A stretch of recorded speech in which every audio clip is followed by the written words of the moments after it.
Um universo enigmático, um modo de vida bastante desconhecido, seres que já não existem, indivíduos que viveram por centenas de anos, supostos gigantes que perambulavam pela Terra, e uma época que desperta a curiosidade de muitos. Estamos nos referindo à era pré-dilúvio.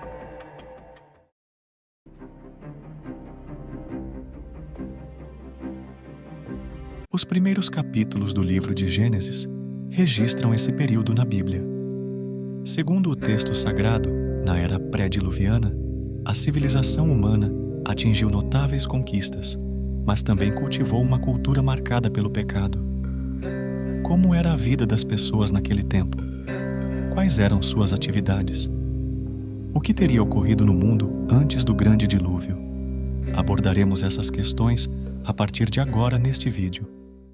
Naturalmente, a primeira família pré-dilúvio foi a de Adão, após serem expulsos do jardim do Éden. Adão e Eva estabeleceram-se, tiveram filhos e filhas. Como sabemos, o primogênito desse casal foi Caim, mas ele também foi o primeiro assassino na era pré-dilúvio. De forma covarde, Caim tirou a vida de Abel, seu próprio irmão, após cometer um terrível pecado. Caim foi marcado por Deus e estabeleceu uma cidade na região de Nod, a qual nomeou em homenagem ao seu primogênito, Enoque. Esta cidade, pré-diluviana, é mencionada como a primeira cidade na Bíblia, no livro de Gênesis, capítulo 4. Contrariamente a teorias externas à Bíblia, as Escrituras esclarecem de maneira inequívoca que o ser humano foi criado por Deus, como um ser racional e moralmente competente. Isso implica que, embora haja um processo de evolução intelectual na humanidade, à medida que ela adquire conhecimento e desenvolve novas tecnologias, não houve, de acordo com a perspectiva bíblica, uma evolução como espécie, conforme algumas teorias científicas afirmam. Essa distinção fica evidente ao examinarmos os relatos bíblicos sobre o período antediluviano.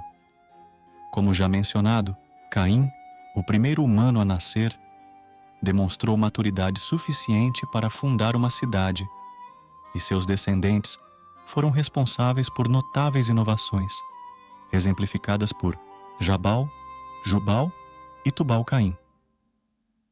A sociedade pré-dilúvio desenvolveu habilidades para habitar em tendas, criar rebanhos de gado, cultivar as artes por meio de instrumentos musicais e forjar ferramentas utilizando metais como cobre e ferro. Posteriormente, na época de Noé, a Bíblia evidencia como o ser humano já possuía a habilidade e os recursos necessários para construir uma imponente arca, conforme as instruções divinas. Embora a Bíblia não forneça muitos pormenores sobre esse período, fica claro que no mundo pré-diluviano ocorreu um notável avanço tecnológico e cultural. Uma questão frequentemente levantada em relação a esse período diz respeito à sua duração, ou seja, por quanto tempo perdurou o mundo pré-diluviano? A verdade é que a Bíblia não oferece uma explicação precisa sobre a extensão desse intervalo, mas muitos estudiosos sugerem que o período entre a criação e o dilúvio pode ter sido significativamente mais longo do que todo o restante da história bíblica. Diversas tentativas de datar esse período foram realizadas, mas todas sem êxito. O único registro que apresenta alguma informação cronológica sobre esse período é encontrado na lista genealógica do livro de Gênesis, capítulo 5. Contudo, é improvável estabelecer datas exatas a partir desse registro, pois essa não é sua finalidade principal. Alguns desses registros genealógicos, na verdade, podem ser representativos e não abrangentes. Em outras palavras, essas listas podem conter lacunas propositais, destacando indivíduos que desempenharam um papel significativo na história bíblica. Nas listas representativas, quando se afirma que um indivíduo gerou outro, isso indica que o primeiro é o ancestral do segundo, não necessariamente seu pai. Com base nessa lista, os estudiosos conseguem, pelo menos, notar que o notável desenvolvimento experimentado pelo homem antediluviano provavelmente está relacionado à sua longevidade.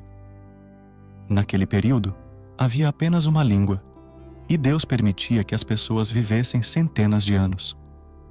Esse fator desempenhou, sem dúvida, um papel crucial no avanço tecnológico daquela era e na transmissão de conhecimento. Embora haja interpretações divergentes sobre a longevidade das pessoas pré-diluvianas, a interpretação mais tradicional é amplamente aceita entre estudiosos cristãos, sugerindo que essas pessoas realmente alcançaram idades centenárias, conforme registrado no texto bíblico. Contudo, se há algo que deixou sua marca no período antediluviano, certamente foi o pecado. A Bíblia relata que o estilo de vida pecaminoso iniciado por Caim se disseminou rapidamente pelo mundo pré-diluviano. Por exemplo, Lameque, um descendente de Caim, foi o primeiro mencionado nas Escrituras a praticar a poligamia, além de ter cometido duplo homicídio, orgulhando-se de sua crueldade, conforme descrito em Gênesis, capítulo 4. Caim, após assassinar Abel, não apenas não demonstrou arrependimento, mas também considerou injusto o castigo divino sobre ele. No capítulo 6 de Gênesis, a Bíblia ainda menciona que, no período antediluviano, os filhos de Deus se relacionaram com as filhas dos homens. Alguns intérpretes sugerem que isso implicou em uma união entre seres espirituais e humanos, ou seja, alegam que anjos caídos tiveram relações com mulheres na Terra. No entanto, a maioria dos estudiosos concorda que a interpretação mais alinhada ao texto bíblico é a de que essa mistura refere-se, na verdade, à degeneração humana promovida pelos relacionamentos entre pessoas piedosas e ímpias, resultando na rápida prevalência da impiedade que caracterizou toda aquela civilização. Isso significa que, naquela época, a linhagem devota de Seth representava o segmento da humanidade que preservava o conhecimento de Deus.